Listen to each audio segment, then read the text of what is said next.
वर्तमान बड़ खबर केन्दुझर जिला आनंदपुर उपखंड शालपड़ा ओभरब्रिज निकटरे बस उपरक ओलटि पड़ा ट्रक अल्प के भर्तिले बस यात्री पुणी थे कही रखुचु बस उपरक ओलटिला ट्रक अल्प के भर्तिले बस यात्री जातीय राजपथ 20 नंबर शालपड़ा ओभरब्रिज निकटरे केन्दुझर भुवनेश्वर जाउथुबा पद्मावती बसटी ओभरब्रिज तड़ रास्तार जाउथुबा समय अचानक ओभरब्रिज उपरे जाउथुबा एक लुहा पथर बोझई ट्रक ओलटि पड़ीथिला।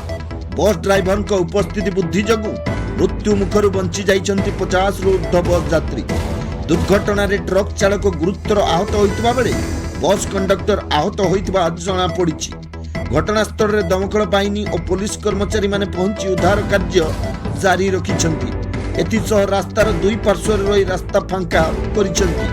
दीर्घ दिन हेबो NH 20 अधपन्थिया होई पड़ी रहितबारु दुर्घटनार सम्मुखीन होउछन्ति साधारण लोके। प्रशासन अवहेला जोगु बारंबार एभली दुर्घटना घटुछि बोली स्थानीय लोक माने अभियोग करिछन्ति। राजकिशोर साहू को रिपोर्ट केन्दुझर टाइम्स।